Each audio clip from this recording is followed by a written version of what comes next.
Hello, everyone. So today we're going to be talking about revolvers. Okay, so which is the best revolver? I pulled out a bunch of revolvers here. It's not even all of them. It's just some of the revolvers I've collected over the years, and we're going to talk about them. So real quick, at the far end over here, I'll let you guys guess what that is. There's a hint right there, printed right on the gun. Okay, so that's the 500 Smith and Wesson. Okay, so that's the most powerful handgun in production handgun in the world.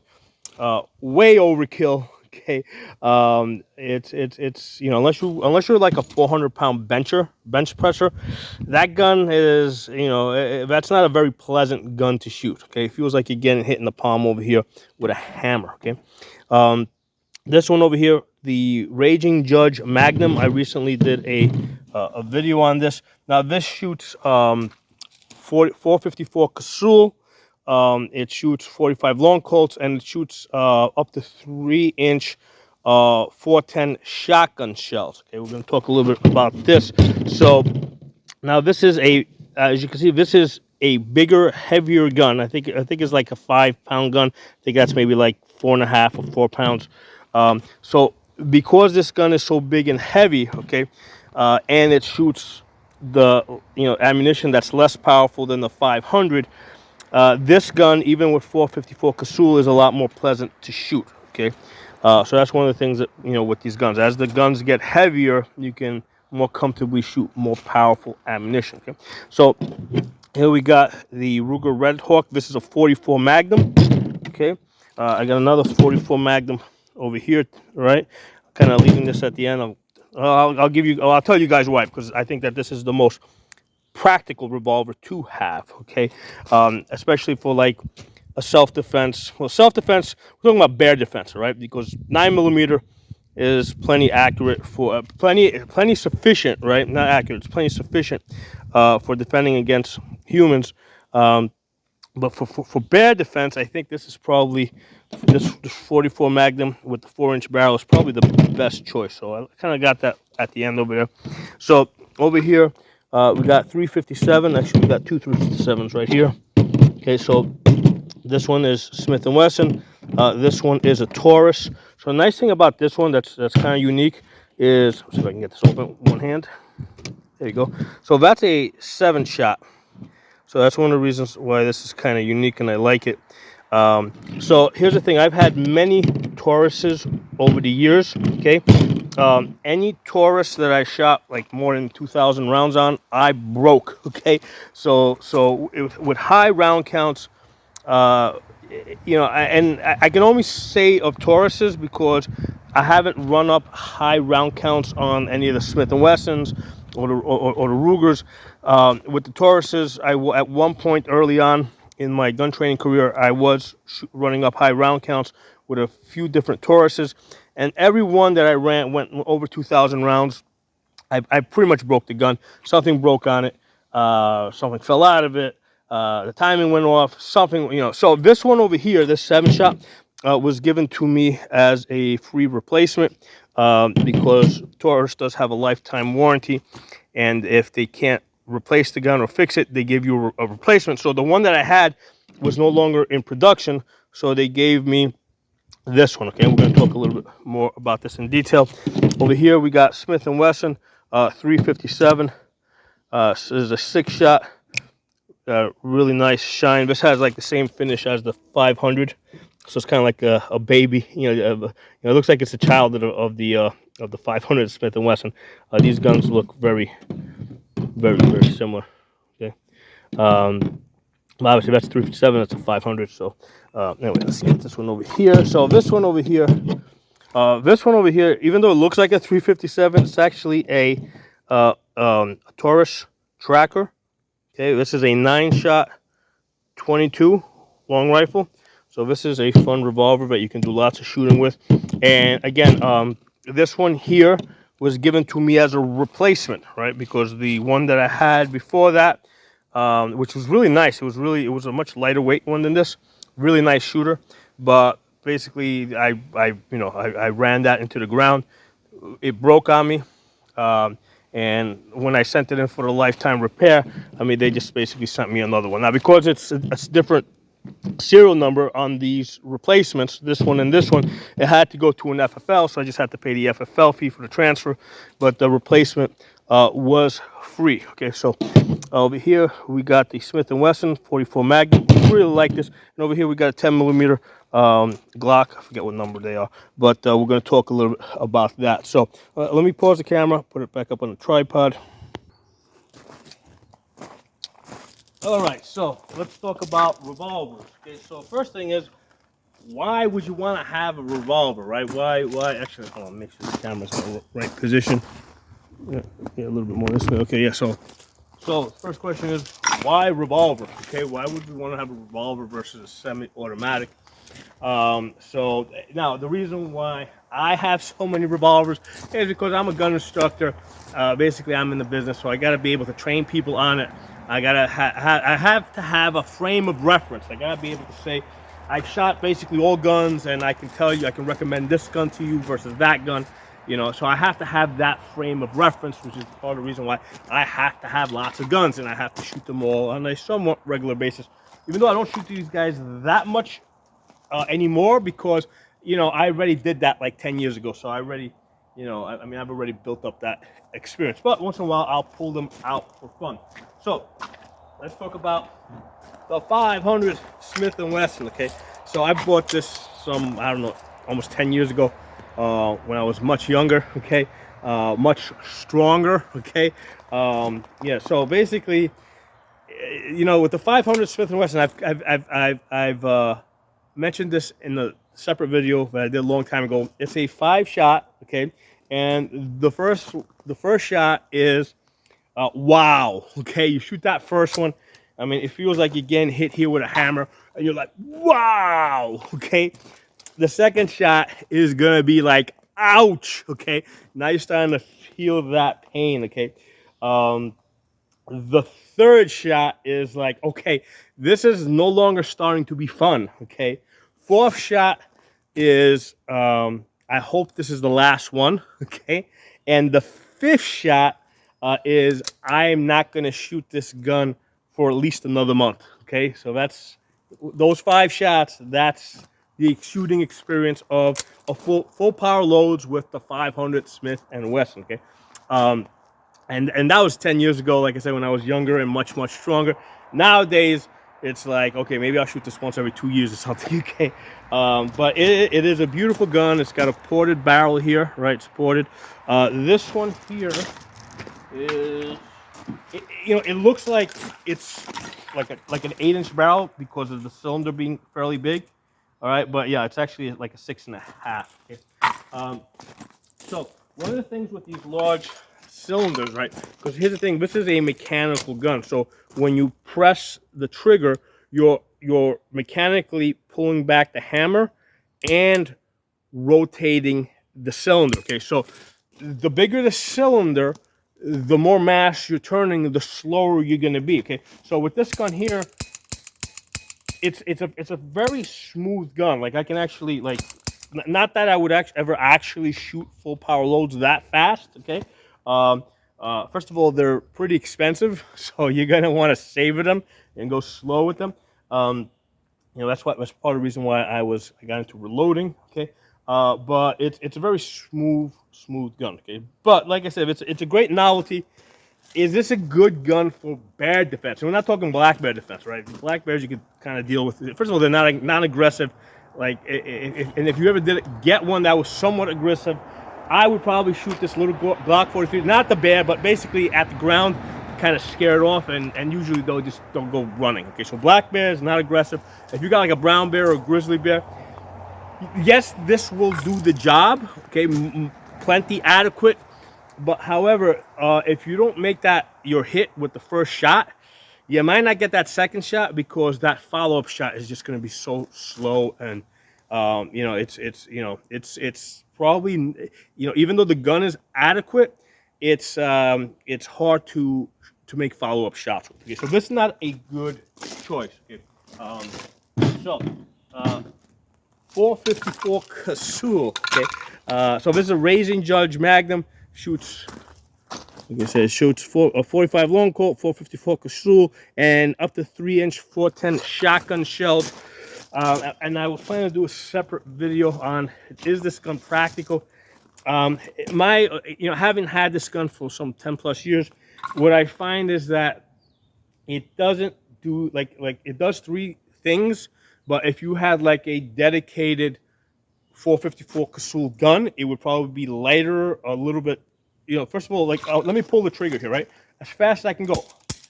Okay, that's a little bit slower just because I'm rotating a much bigger cylinder, and it's also a lot more tiring on my finger. Okay, so a dedicated 454 Casull, I think, would be a better choice. Okay, now the good thing about this is because it's such a heavy gun, the mass picks up the recoil. So even the 454 is less powerful than the 500, but it is like the felt recoil is significantly less powerful. Okay, so this is something that I can rapid fire and make quick follow-up shots. However, the problem is because I'm rotating that big cylinder, it just tends to slow me down a bit. Okay. Now, how about a 45 long Colt? Okay. A 45 long Colt in a gun this big feels like 22 long rifle. Okay, so you can put 45 long Colts in there, and you can have like your daughter or your wife shoot it. And because the gun is so heavy, it's gonna feel. And 45 long Colts, if you're getting full power loads, can have up to, it can be almost as powerful as a 357. Okay, but it's gonna feel like a 22 of them. Okay, now they make 45 long Colts in cowboy loads, which are basically like 38 specials, right? Which again, this is gonna feel like it's nothing. But they're expensive, right? Even the 45 long Colts, it's not something that's commonly sold. So there's no good reason that I have found, unless you're doing like these cowboy competitions where you're specifically shooting 45 long Colts. There's no good reason what I have found to shoot 45 long Colts. They're more expensive. The 454 Casull is a nice round, particularly if you're reloading, because you can reload that with 45 ACP bullets. Right, so same diameter bullet. So that's a cool thing about 454 Casull. You can reload cheaply. However, rather than get this Taurus, right, if you want the 454 with Casull, I would actually recommend getting the Smith & Wesson 460, okay, which is built on the same frame as the 500, okay. The gun looks exactly the same, okay. The difference is that instead of it being a 50 cal barrel, it's a 45 barrel, but the diameter of the bullet is 45% of an inch, so you can you can shoot. You can basically reload with 45 ACP bullets, and you can reload for 460, 454 Casull, or 45 long Colt. Okay, so the 45 long Colt is the parent round of the 454 Casull, and then the 454 Casull is the parent round of the 460s. Okay, so that's what I would recommend.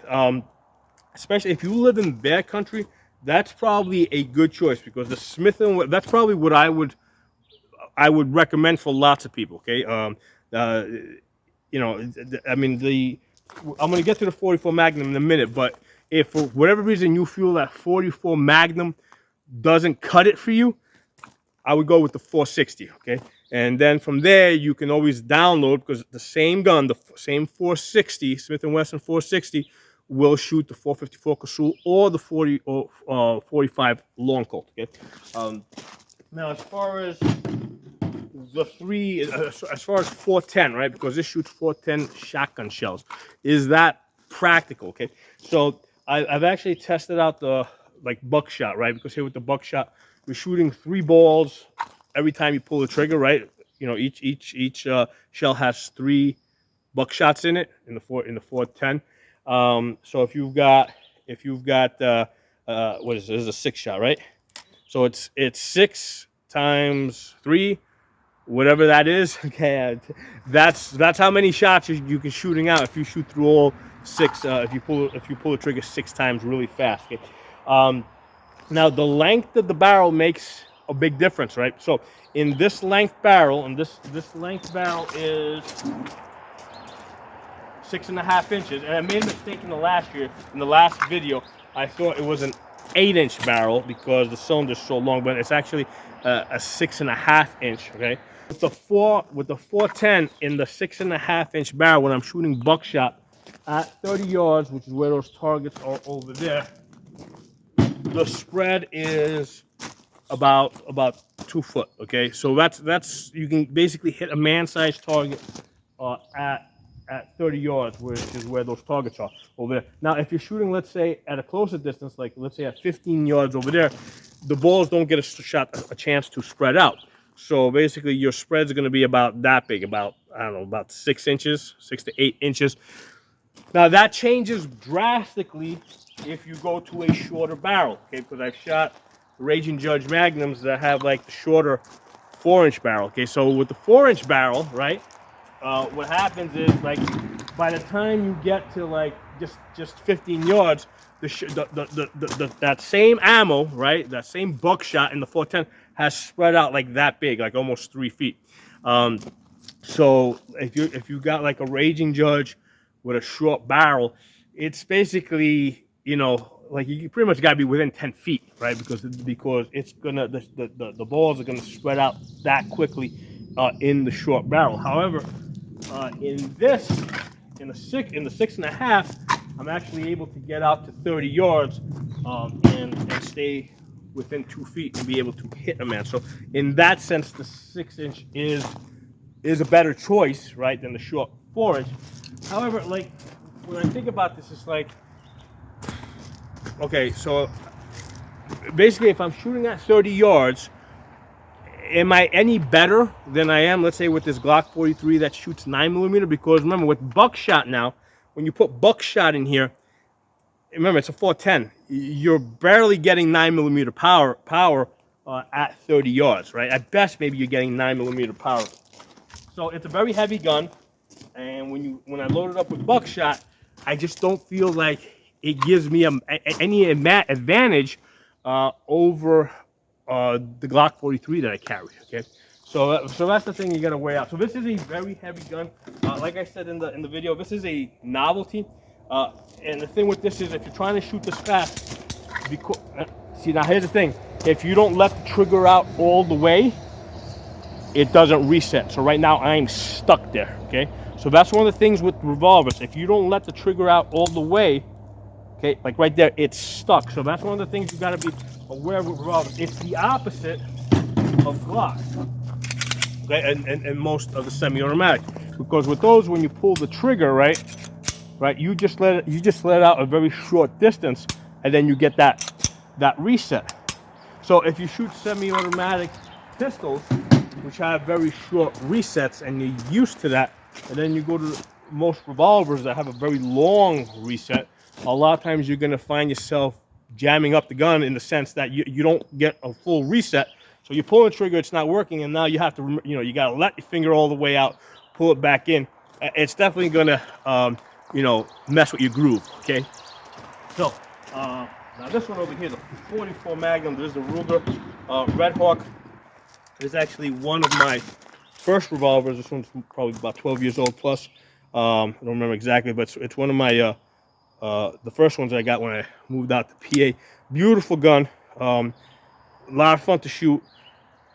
I mean, this is a good choice for like a bear gun.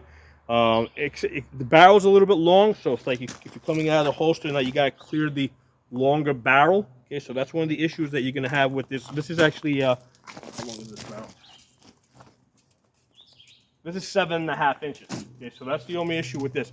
As you're coming out of the holster, you gotta the barrel's gotta clear the holster, so it can be a little bit it's a little bit harder to get it on target. So that's my main reservation with this. This one over here, that one's the Ruger. This one's a Smith & Wesson. This one has like a satin finish. This one has the 4-inch barrel. There's also 44 Magnum. This is a nice size.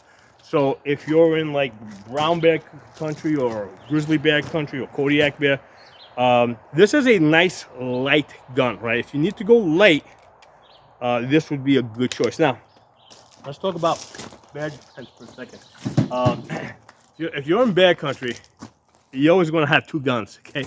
And ideally, two guns may not cut it because basically, you know, a bear. People don't realize a bear is pretty much as fast as a racehorse, okay? And you know, horses normally don't sneak up on you. A bear is, you know, it could, you know, can stalk you and sneak up on you because it's a hunter, right? It's a professional killer, so it can sneak up on you, and then, you know, when it makes its move, when it attacks you, I mean, but chances are you're not even gonna realize you're being attacked until it's too late. Okay, so with bears, right, the best defense is not just to have two guns, but to be two people, right? So you want to have two people. If you walk in the woods, you want to be, you know, far enough apart so that, you know, you can cover for each other, and you got, you know, two sets of eyes in two directions. So I want the other person to be at least, you know, at least 20 feet away from me, side by side. I'm kind of scanning right side as we're walking in the woods. He's scanning the left side. That's your best bear defense because realistically, if the bear's coming for me, you know, maybe I get the gun out of the holster fast enough. Maybe I get that one shot off. Maybe I get two shots. But the main thing is my other guy, right, whoever that is, you know, he's not under the same pressure, right? He's still shitting his pants, but he's not under the same pressure because he's not being attacked.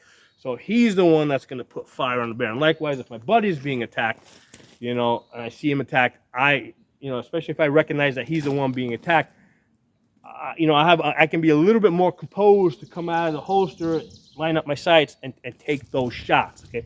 Now the question becomes, especially if you know, in either, because you can be the second man, right? The secondary man in the situation, right? Ideally, you would rather be the second guy, the backup guy. You don't want to be the guy being attacked. So the question now becomes, is 6 shots enough? Right? Actually, in this case, 5 shots. So this is a 5 shot. So that's one of the things to consider, because here's the thing with the bear, okay? A big bear that weighs like, I don't know, whatever, 1,000 pounds, 1,200 pounds, you know, if it's charging, right, it's got enough adrenaline pumping through its body that you could probably shoot it right through its heart, you know, fatally kill it, and it'll still be able to close the distance and potentially, you know, kill the person that you're trying to save. So that's one of the things with bears. I mean, they just, you know, it will take, you know, even with a large 44 Magnum, maybe even with a 500 Smith & Wesson, even with a powerful hunting rifle, okay, it can take multiple shots to stop it because it's got all this adrenaline going through its body, and it's not likely that you're going to be taking a headshot. Now, bear skulls are really thick, so, you know, you know, a lot of hunters have reported bullets like great, you know, deflecting off of a bear skull. Okay? Now, I don't know what distance or what caliber, but when you're talking about large bears, right, grizzlies, brown bears, Kodiaks, yeah, the bullets can, you know, especially if they're coming at an angle, they can skip off of the bear skull. Okay, so yeah, so the question now becomes, is 5 shots enough? All right, so I got 5 shots over here. I don't know. I would definitely want to, if I'm just gonna have a 5-shot revolver, let's say a 44 Magnum, even if it's a 500 Smith & Wesson, right, which has only 5 shots, I would definitely want to have another gun. Okay? So that's where I think the 10 millimeter, you know, where you're looking at like 12 shots or something like that. I don't remember exactly what, you know, 10 millimeter I think is, for that reason, is the better choice, right? Because despite of shot placement, right, you know, you may not drop the bear, okay? Even if you're shooting it right through the heart and through the lungs, you know, he's charging, he's got adrenaline running through his body. You know, it may, you know, 3 shots, 4 shots, 5 shots may not do it, right? And then you got to factor in possible misses. 10 millimeters is the way I would go. Okay, that would be my choice, and I would probably have the 44 Magnum, a short barrel like this, because that's the nice thing about, you know, with the 4-inch barrel. That's a fairly compact design. Now, it's still, you know, with the 4-inch barrel, it's still larger. It still takes up more space than the semi-automatic pistol, right? So that's why, another reason why semi-automatic pistols are so popular. They just take up less space. But that would probably be my choice for grizzly bear defense. Okay. So I do also want to show you guys this 22 Magnum over here. So this is nice. This is a good practice gun, right? So again, now one of the interesting things here is that the trigger pull on all these revolvers is about the same. Okay, so same thing with this. If I don't let it out all the way, gun's stuck right now. Okay, so that's one of the things that that trigger's not coming back. You know, I have to let it out and then pull the trigger. Okay, so that's one of the things that you gotta understand with revolvers. You gotta have that. You gotta let out that trigger all the way, and that's one of the things. Like under stress, if you're scared, maybe you don't let it out of the way. Especially if you've been practicing with semi-automatics that have a short reset. You know, now you're more prone to not letting it out all the way. Okay, so I want to do something with you guys. Put my ears on. We're gonna shoot the 454. We're gonna shoot the 44 Magnum and this 22. I'm gonna shoot at that target over there, and I'm gonna try and shoot as fast as I can. All right, I'm gonna try and dump the cylinder. Let me make sure this camera's still rolling. Okay. So we're gonna start off with the 454 Casull. Actually, this one's got two latches. It's got a latch here and a latch there. Okay, so this one's got that big, heavy cylinder.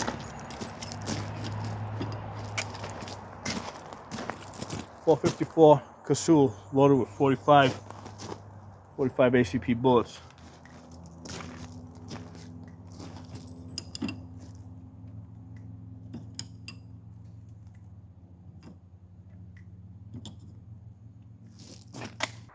Okay, that target right there.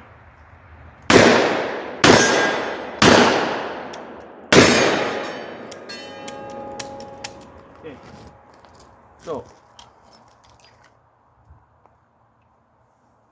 we did get two misfires. Again, these are reloads that I did several years back. I covered in the last video what I used. Oops. And actually, I think it's the primers, because these primers are being hit here good. This ones are not being hit, so I think the primers are probably bad or very hard or whatever. Again, I mean, if I was going to rely on this for bear defense, I wouldn't be using reloads. But the point is, I just want to see how fast I can shoot this. But anyway, let's do the 22 Magnum now. All right, so this one over here, this is a great practice gun if you like revolvers. This tracker, right? You just shoot, load it up 9 shots with 22 long rifle.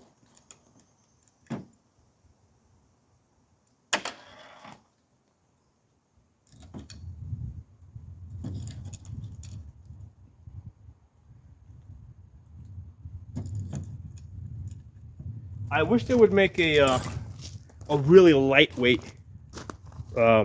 22 revolver with a swing out cylinder. Now I do have the North American Arms, which has a removable cylinder that you load. It's 5-shot.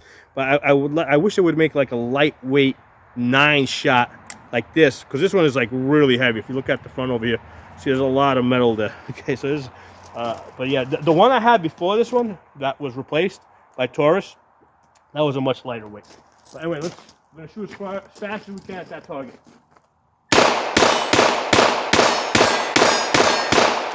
Okay.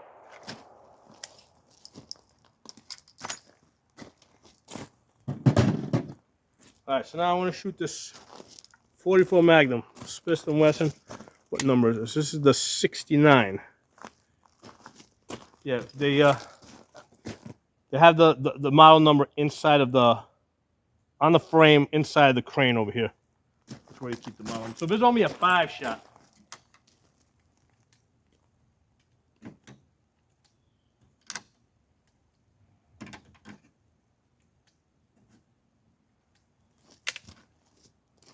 All right, same target. See how fast I can shoot it.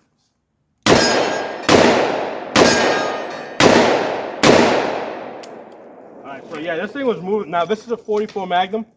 These are not reloads. These are factory loads. And the recoil was actually much more than the 454 Casull, because it's such a heavy gun, right? So the mass of this revolver was picking up a lot of that recoil, and I was actually kind of surprised at the recoil of the felt recoil on this 44 Magnum, because number one, this is a much lighter gun because of 4-inch barrel. A lot of times when I'm shooting, I shoot this heavier one with the 7.5-inch barrel. So now again, the extra weight is picking up that recoil. So I was surprised. I forgot how much the felt recoil of the 44 was on the lighter, smaller frame gun. But let's shoot 10 millimeter. Now this is a polymer 80 that I built, and it's got this really cool.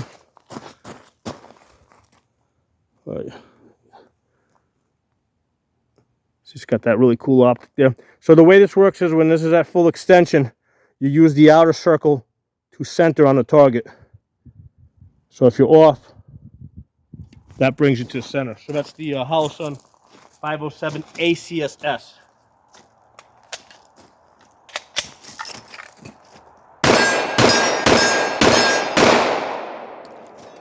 So that was actually a lot easier to shoot.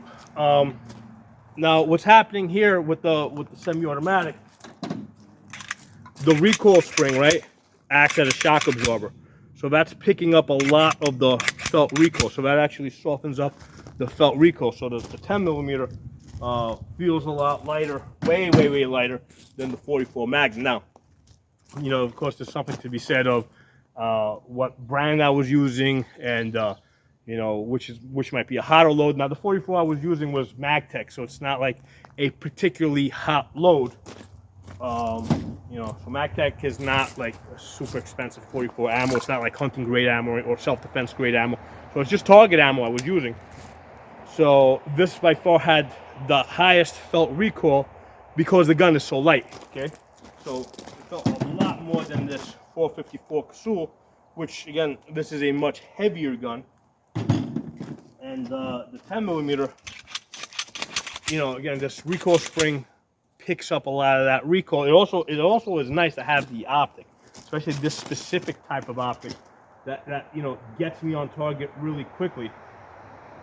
You know, and the nice thing about this, about the optic, right, is I'm focusing at my target, which is what's gonna.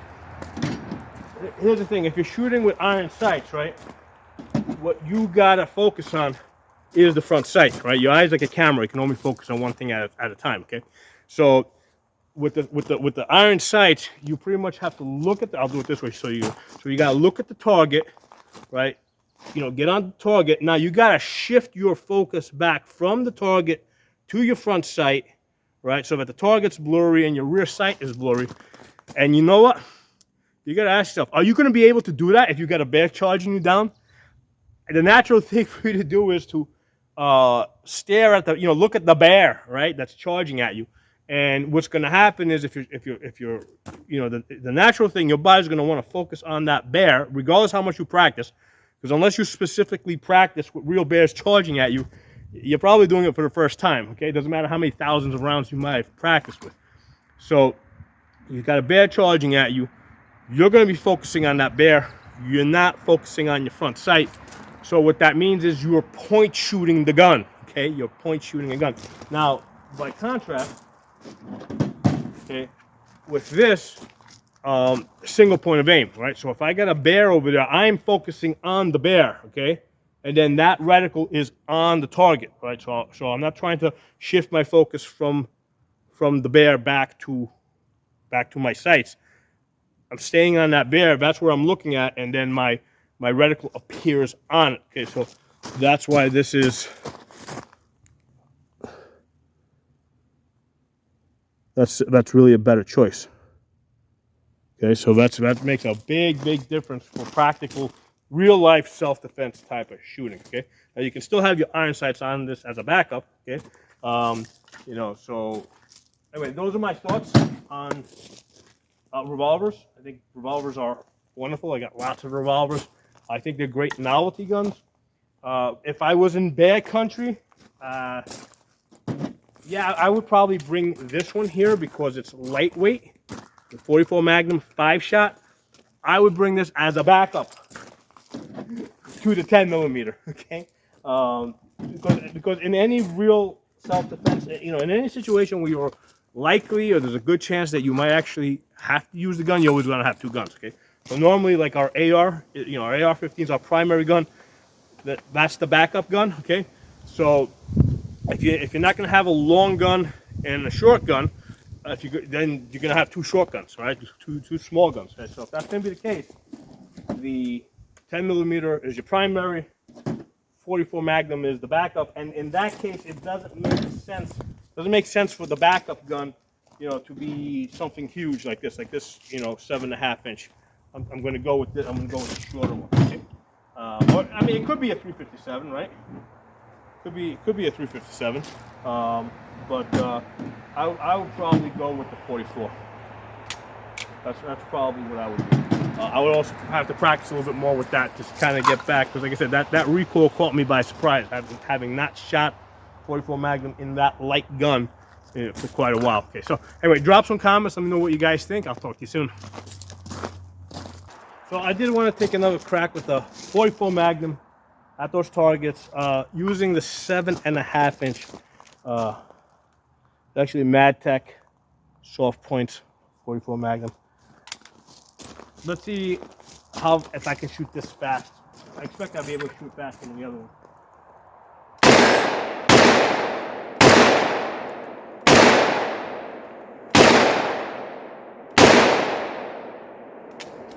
Yeah, no, that's still recoil there. It was maybe a little bit lighter, but not a whole lot versus this the 4 inch. I feel almost embarrassed to say it, but I'm not used to, because I haven't shot the 44 Magnum in a while. And as you can see, I just got a whole bunch of misses over there. I normally don't get misses. Okay, you guys have seen my videos, right? I normally don't get misses, especially at this distance. So the 44 Magnum is just like, you know, bouncing around a little bit and you know, trying to get it back on target, control it. Plus you got that longer trigger pull. I mean, yeah, it's something I'm not used to. We're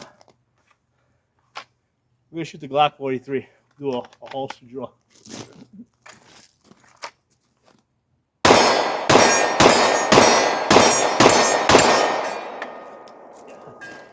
Yeah, that's what I'm used to shooting. This is what I've been shooting for the most part.